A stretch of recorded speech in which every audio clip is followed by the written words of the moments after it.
Para quem acha que a polarização entre Lula e Bolsonaro está somente na eleição presidencial, se enganou. Os dois polos disputam voto a voto nos pleitos para os governos estaduais, cada um tentando emplacar o seu candidato. Ter uma candidatura forte nas unidades da federação significa também ter palanques fortes na disputa presidencial. Nos últimos 40 anos, Haddad, repense em política social foi nos nossos governos. E a gente vai voltar para fazer mais. Eu não sei se você está percebendo que você vai ganhar o governo do estado de São Paulo. Eu não sei se você está percebendo. Dos 16 governadores que tentarão se reeleger em 2022, 8 têm mais afinidade com o presidente Jair Bolsonaro. Entre eles, importantes colégios eleitorais como Rio de Janeiro, com Cláudio Castro, e Minas Gerais, com Romeu Zema. Pelo que eu acompanho, o presidente é um patriota, é uma pessoa íntegra, mas não é perfeito, como nem eu, nem você e qualquer pessoa que esteja nos escutando. Todos nós temos as nossas falhas e os nossos defeitos. Mas o presidente tem feito muita coisa boa pelo Brasil. Eu te diria que a principal dela é ter acabado com a corrupção. Além desses estados, Bolsonaro ainda conta com o apoio de Gladson Camelli no Acre, Wilson Lima no Amazonas, Ibanez Rocha no Distrito Federal, Ratinho Júnior no Paraná, Coronel Marcos Rocha em Rondônia e Antônio Denário em Roraima. Olha, eu tenho um carinho muito grande pelo presidente Bolsonaro e ele também para com o nosso governo aqui no Distrito Federal. Ele tem tratado de forma muito especial a população da nossa cidade, não tem faltado recursos dos mais diversos ministérios, os projetos estão tramitando muito bem, então não tenho nada o que reclamar do presidente Bolsonaro. Em outros 3 estados, apesar de não ter uma definição, a balança deve pesar para o lado de Bolsonaro. É o caso de Goiás com Ronaldo Caiado, Mato Grosso com Mauro Mendes e Sergipe com Belivaldo Chagas. No entanto, o presidente Jair Bolsonaro tem apostado suas fichas em São Paulo e no Rio Grande do Sul para demonstrar força nas eleições de outubro. Para isso, lançou os ministros Tarcísio de Freitas e Onyx Lorenzoni para tentar a eleição nestes importantes colégios eleitorais. Eu conversei com o Tarcísio, ele topou aí ser pré-candidato, né, ao governo do estado de São Paulo. Tem feito um trabalho que é reconhecido por todos. Agora, o Tarcísio pode, sim, ser uma esperança para São Paulo. Já do outro lado, Lula ainda costura suas alianças nos estados e, por enquanto, tem apoio de 3 candidatos à reeleição: Hélder Barbalho no Pará, Fátima Bezerra no Rio Grande do Norte e João Azevedo na Paraíba. O PT está construindo uma aliança com outros partidos políticos no Pará, de que vai apoiar o governador Hélder para a sua reeleição. O que eu acho correto, porque o Hélder foi um grande parceiro quando eu era presidente, e eu acho que o PT está correto de fazer essa aliança e construir aliança com outros partidos também. A grande aposta do PT é nas candidaturas de novos nomes para as disputas estaduais, como é o caso do senador Fabiano Contarato no Espírito Santo. Mas a disputa deve se intensificar nos 3 maiores colégios eleitorais do país: São Paulo, Rio de Janeiro e Minas Gerais. Para isso, os petistas lançaram o nome do ex-prefeito Fernando Haddad para o Palácio dos Bandeirantes. Olha, nós estamos fazendo um programa de governo para apresentar agora nas eleições de outubro diferenciado. A gente quer fazer um programa que dialogue com as características de cada região do estado. Porque às vezes a pessoa que mora em São Paulo, ou até a pessoa que mora fora de São Paulo, acha que o estado de São Paulo é homogêneo, é igual em todo canto. E a gente sabe que não é.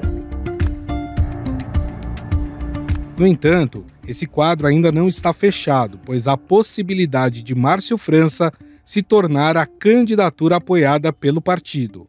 França é do PSB e tem como um de seus aliados Geraldo Alckmin, que será vice na chapa de Lula para presidente. A gente não pode deixar de falar que a história com o Haddad é que nós fizemos uma proposta para o PT, nós que eu falo, nosso partido, que era no início do mês de junho, final de maio, temos uma pesquisa que colocasse o meu nome e o dele, e quem tivesse na somatória de intenção de voto mais poderia votar,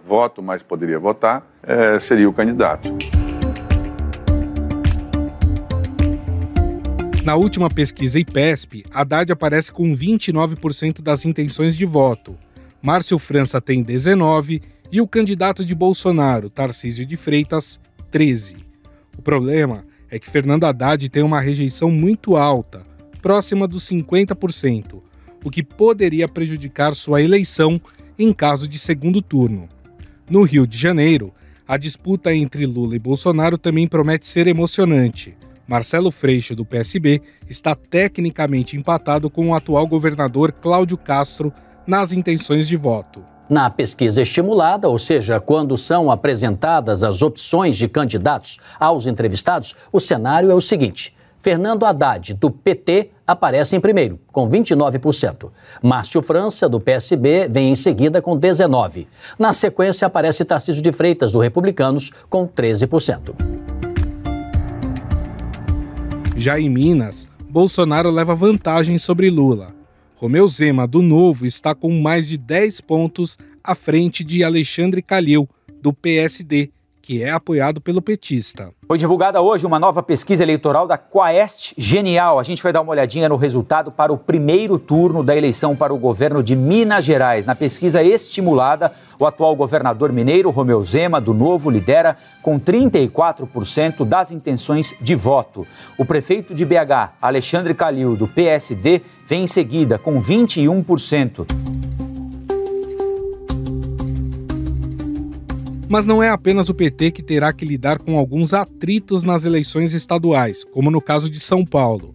Jair Bolsonaro também enfrenta o dilema de ter mais de um palanque em algumas unidades da federação. No Rio Grande do Sul, 2 apoiadores se enfrentarão, o ex-ministro Onyx Lorenzoni e o senador Luiz Carlos Reins. Desgaste de popularidade aonde o presidente vai e arrasta multidões. Desgaste de popularidade do presidente mais popular da história do Brasil. Ele não tem que pagar lanche, ele não tem que desviar dinheiro público para carregar gente, ele não precisa de sindicatos e organizações de esquerda que recebem dinheiro de fora do país para fazer mobilizações. Afinal, qual é o papel e influências dos candidatos aos governos estaduais nas eleições presidenciais? Sobre esse assunto, vamos conversar com o repórter de política do Estadão, Pedro Venceslau. Tudo bem, Pedro? Tudo bem. Bom, vamos falar um pouquinho sobre eleições estaduais. Claro, todo mundo está muito focado na questão das eleições presidenciais, né? Nós temos aí 2 polos que estão se destacando nesse momento, Lula e Bolsonaro, mas também há uma disputa deles em relação aos estados. Cada um deles quer conquistar mais estados, principalmente aqueles mais importantes, e aí eu estou falando dos grandes colégios eleitorais, né? São Paulo, Rio de Janeiro, Minas Gerais. O que a gente vê nesse momento, talvez, é um país um tanto quanto dividido, né? Você tem ali, na região Nordeste, a maioria dos candidatos ao governo do estado querendo o apoio de Lula, porque Lula tem ali o seu eleitorado mais forte, e Bolsonaro que conquista um pouco mais de eleitorado, principalmente no sul do país, Rio Grande do Sul, Santa Catarina, Paraná. O que a gente pode esperar, Pedro? Essa divisão, ela deve ficar mais evidente, mais próximo da eleição? Bom, primeiro a gente tem que ter em perspectiva que, além dos governadores que vão disputar a reeleição, que já estão no cargo, muitos outros vão assumir o cargo. São vice-governadores que vão assumir e vão disputar a reeleição do cargo também. Nessa contabilidade geral, o Lula leva vantagem, porque a maioria dos governadores do Nordeste e dos vice-governadores do Nordeste que vão assumir o governo estão com o Lula. Agora, é preciso relativizar um pouco isso, porque a eleição estadual, geralmente quando o governador já está na máquina, ele conta com uma ampla coligação partidária. E a prioridade do governador não é fazer campanha para o presidente, é conseguir a própria reeleição.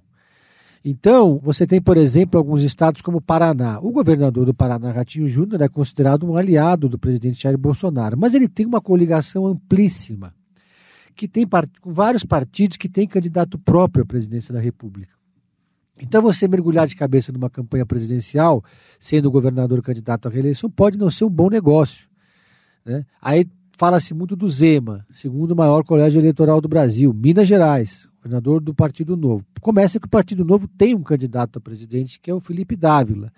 O Zema é considerado um bolsonarista também, mas ele é, acima de tudo, um mineiro, né? E ele, como bom mineiro, vai fazer aquela diplomacia da mineirice em Minas Gerais. Obviamente que ele não vai dar palanque para o Lula, mas ele vai dar palanque para o Luiz Felipe Dávila, eventualmente vai dar alguma guarida para o Jair Bolsonaro, mas não vai ser um governador que vai mergulhar de cabeça, que vai botar a máquina para trabalhar para o Bolsonaro, que vai se mobilizar, que vai para a televisão pedir votos para o Bolsonaro.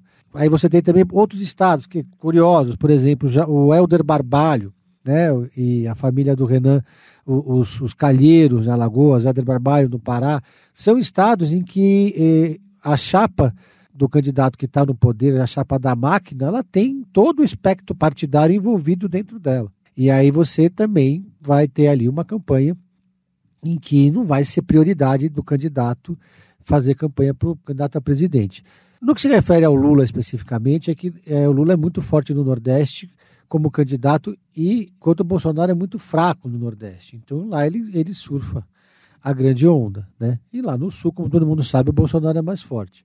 Mas é preciso sempre ter essa perspectiva quando a gente fala de governadores. Aqui em São Paulo a gente tem um caso sui generis, né? Nesse momento, 2 candidatos do chamado campo da esquerda lideram as pesquisas de intenção de voto. Ambos já declararam apoio ao Lula, que é o Haddad e o Márcio França. Aí depois você tem o Tarcísio, que aparece como candidato do Bolsonaro, surpreendentemente em 3º lugar, e o Rodrigo Garcia, candidato à reeleição, que é do PSDB, que não é Bolsonaro e também não é Lula. Vai tentar vai fazer uma campanha também ignorando solenemente a campanha presidencial. O próprio Tarcísio, para se eleger aqui em São Paulo, tem que se deslocar um pouco do bolsonarismo. Tem que furar a bolha do bolsonarismo. E ele sabe disso, né? Porque esse núcleo de eleitores do Bolsonaro garante a ele essa boa colocação que ele tem até o momento nas pesquisas de intenções de voto, mas tem um teto ali. Há uma rejeição muito grande do Bolsonaro ao Bolsonaro no estado de São Paulo. Então, nessa conta, você tem que ver o que é a rejeição e o que é a aprovação. A gente já volta a falar de São Paulo, Minas, Rio de Janeiro, que são os principais colégios eleitorais do Brasil, e claro que há uma disputa, um interesse dos 2 candidatos, Lula e Bolsonaro, nesses 3 colégios eleitorais, até visando, né, um maior número de votos em outubro. Mas você citou alguns candidatos aí ao governo do estado, principalmente no Nordeste, que são do MDB.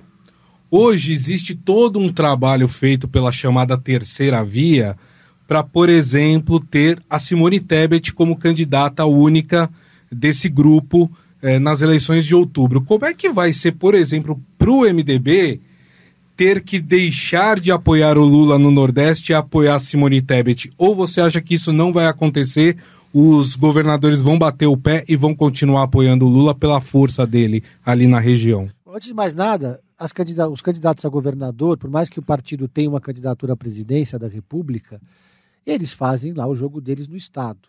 Eles não há nenhuma obrigatoriedade na lei eleitoral que faça ou que obrigue o candidato a fazer a campanha para o candidato a presidente. Mas vamos falar de MDB e de Simone Tebet.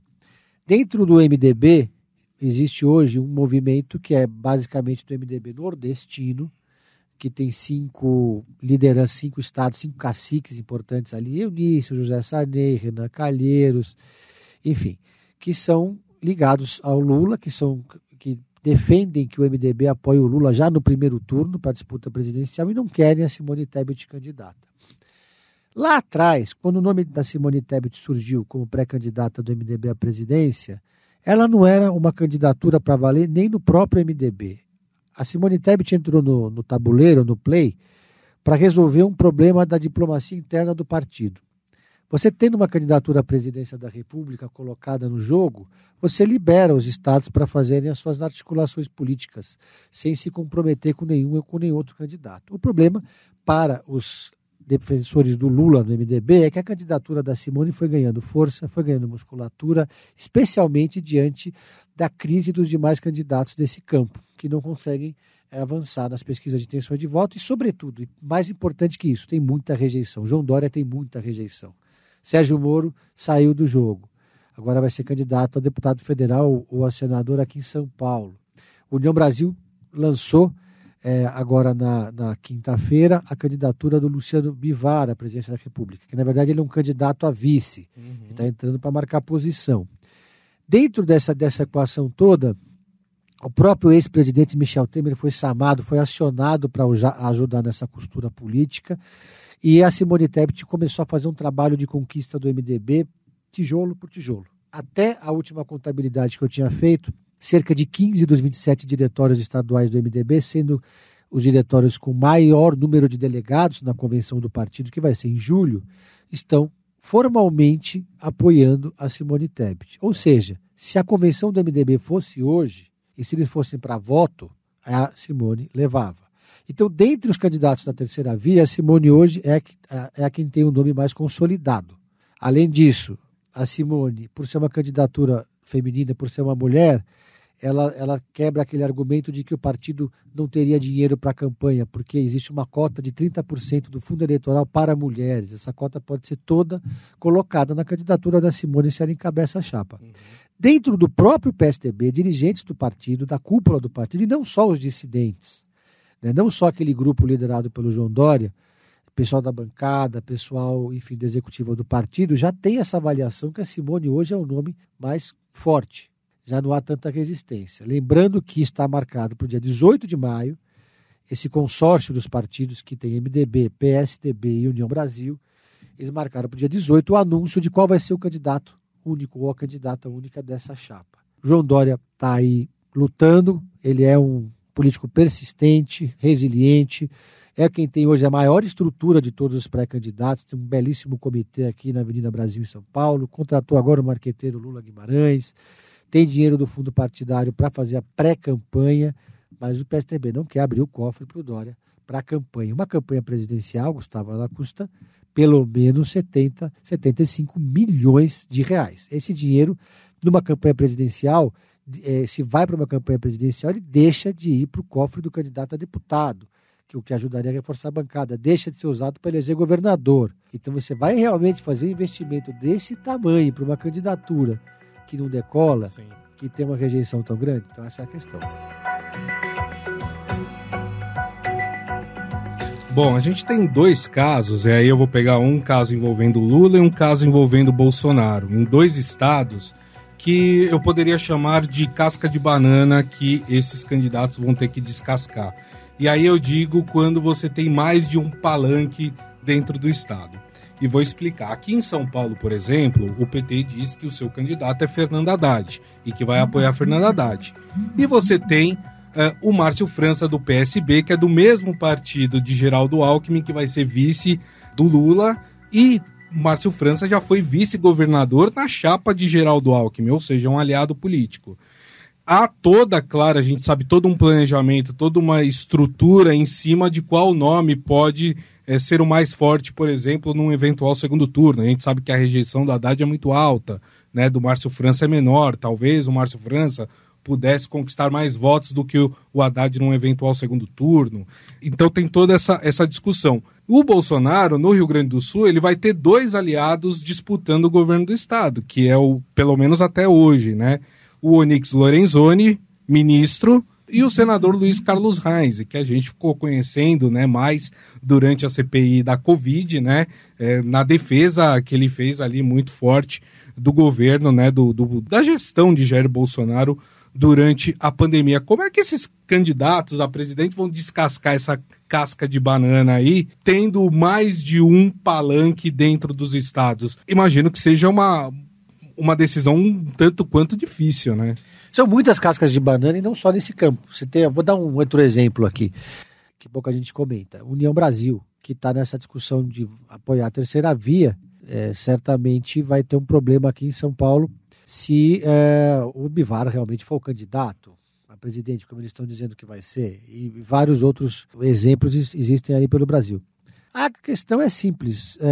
O candidato a presidente da República ele vai chegar no estado e vai ter um palanque para subir, ou 2 palanques, ou 3 palanques para subir. Vou citar o caso específico de São Paulo, que é o caso que a gente está mais familiarizado. Há um impasse aparentemente intransponível aqui em São Paulo entre Márcio França e Fernando Haddad. Já avançaram no acordo nacional, Alckmin já é o vice, o PSB está no palanque do Lula. Agora aqui em São Paulo, o Márcio França, com toda razão, alega que, apesar do Haddad liderar as pesquisas de intenção de voto, o Haddad tem um teto, tem uma rejeição muito grande. O antipetismo é muito forte no estado de São Paulo, sobretudo no interior. Já o Márcio França, num segundo turno, teria mais chances de vitória contra um candidato do campo da direita, seja ele o Rodrigo Garcia, seja ele quem for, seja ele o Tarcísio de Freitas, porque ele não é do PT. O eleitor aqui em São Paulo, se fosse votar, se o Márcio França abre mão de ser candidato, ele ia ter que votar 13 duas vezes. E eu não vejo muita disposição do eleitor de Bauru, de São José do Rio Preto, por exemplo, são cidades conservadoras que votaram em peso no Bolsonaro, por exemplo, de votar 2 vezes no 13, para presidente e para governador. O Márcio França foi candidato, quase venceu o João Dória governador em 2018, porque ele fez uma campanha e que ele conseguiu atrair pedaços da direita mais conservadora ou da centro-direita, que se desgarrou do bolsonarismo, que não gosta, que não é negacionista, que não defende a cloroquina, que não defende a tortura, mas que é de direita, que não vota no PT, que não perdoa os escândalos que o PT se envolveu. Quer dizer, é um antipetismo mais moderado, mais comedido, mas que existe. Então ninguém acha que o Fernando Haddad vai manter esse tamanho que ele tem durante toda a eleição. Por outro lado, o PT já deixou claro que Haddad é o candidato. É quase impossível o Fernando Haddad abrir mão para apoiar o Márcio França. E o PT também não tem feito gestos, porque o PT gostaria, no melhor dos mundos para o PT, era que o Márcio França topasse ser candidato a senador em São Paulo, fazendo ali um acordo. Agora, pensa bem comigo aqui. Vale a pena para o PT tirar o Márcio França da disputa, chamar o Márcio França para a coligação, porque aí o Márcio França sendo candidato, ele representa um muro de contenção. Na última pesquisa de intenção de voto do Datafolha, se você tirava o Márcio França da disputa, os votos não iam para o Haddad. Uma parte ia, mas uma grande parte desses votos era dividida entre o Rodrigo Garcia, que saltava para 11%, e o Tarcísio Freitas, que também saltava para 11%. O Weintraub ganhava 1%. Para o Haddad talvez seja mais perigoso não ter o Márcio França. Então está todo mundo fazendo conta nesse momento. Agora, em termos de estratégia do Lula, candidato a presidente aqui em São Paulo, simples. Se tiver 2 candidatos, o Lula, quando vier para cá, só vai no palanque do Haddad, o Alckmin, quando vier, vai no palanque do França, um cruza vai para o palanque do outro, os 2 sobem juntos nos 2 palanques. Agora, a campanha tem uma dinâmica própria. É muito difícil uma campanha, mesmo entre candidatos do mesmo campo político, não descambar para os ataques. Então, é sempre arriscado, por mais que exista um acordo de bastidor para o segundo turno, que a campanha fique ali no nível do cavalheirismo. Muita água vai rolar, ainda acho possível que o PSB ceda, porque o Márcio França ele tem um problema. Ele, quando foi candidato em 2018, que quase ganhou a eleição, perdeu por pouco para o João Dória, ganhou na capital, inclusive, ele tinha máquina na mão. Não tem mais máquina. O PSB é um partido fragilizado, com poucos prefeitos, pouca capilaridade no estado de São Paulo. Se o PSB sai sozinho, ele vai ter pouco tempo de televisão, pouco dinheiro, pouca gente na rua fazendo campanha, enquanto o PT é um partido mais estruturado, não só na capital, mas no estado de São Paulo, e tem muito mais dinheiro em caixa do que o PSB. Só para a gente encerrar, Pedro, e aí pegando esses 3 estados, né, São Paulo, Minas e Rio de Janeiro, né, que são os 3 principais colégios eleitorais do Brasil, o quanto que é importante você ter o máximo de palanques visando uma eleição presidencial nesses locais? Ou cada estado tem a sua particularidade? Você tem um Rio de Janeiro, que é o berço da família Bolsonaro, você tem, enfim, Minas Gerais, que costuma decidir até a eleição, né? Um ano ela é mais esquerda, um ano ela é um pouco mais direita, quer dizer, a Minas Gerais muda um pouco o seu pensamento. São Paulo também, na capital e na grande São Paulo, mais progressista, vamos dizer assim, no interior é mais conservador. O quanto que ter o máximo de palanques faz a diferença nas eleições? Não, são os 3 maiores colégios eleitorais. Qualquer candidato a presidente que tenha perspectiva de vitória precisa estar bem colocado nesses 3 estados. Bolsonaro e Lula têm bons aliados nesses 3 estados, nos 3 maiores colégios eleitorais. Mas sempre há um porém. No Rio de Janeiro, a gente tem uma polarização entre, de um lado, o Marcelo Freixo e do outro, o governador Castro. O governador Castro montou um amplo palanque, porque todo governador que está disputando a reeleição tem caneta na mão, tem dinheiro, tem cargo para dar, é mais fácil para esses governadores construir um grande palanque e ter maior tempo de televisão. E a prioridade do Cláudio Castro é se reeleger. Então, há entre os bolsonaristas muita desconfiança em relação ao Cláudio Castro. Há quem diga no Rio de Janeiro, e isso é um temor da direita do Rio de Janeiro, que, na verdade, o Cláudio Castro possa ali meio que ignorar o Bolsonaro, dependendo do resultado das pesquisas, ficar ali em cima do muro. De qualquer forma, há uma tentativa de construção de uma terceira via no Rio de Janeiro, liderada pelo prefeito da capital, Eduardo Paes, do PSD. O Eduardo Paes está com a opção de lançar o ex-presidente da OAB, Felipe Santa Cruz, mas pode também lançar o pai do Rodrigo Maia, César Maia, ou então um nome do PDT.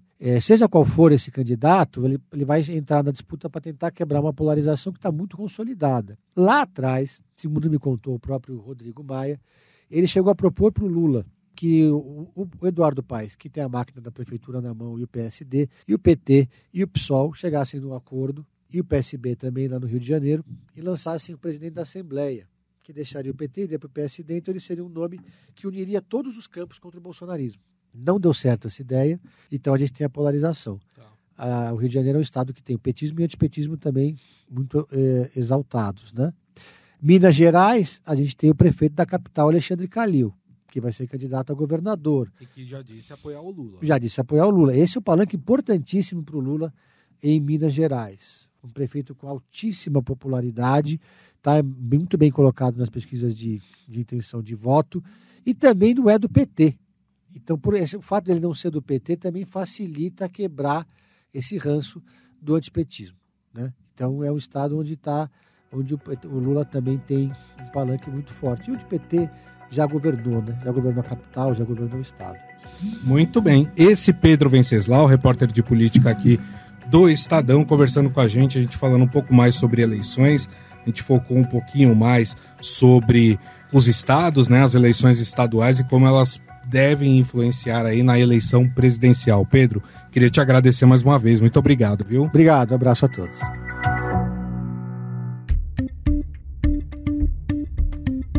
O Estadão Notícias desta segunda-feira vai ficando por aqui. Contou com a apresentação minha, Gustavo Lopes. O roteiro, a produção e edição é de Jefferson Perleberg e Ana Paula Niederauer e a montagem é de Carlos Valério. O editor do núcleo de áudio do Estadão é Emanuel Bonfim. Mande seu comentário e sugestão para o nosso e-mail podcast@estadão.com. Um abraço e até mais.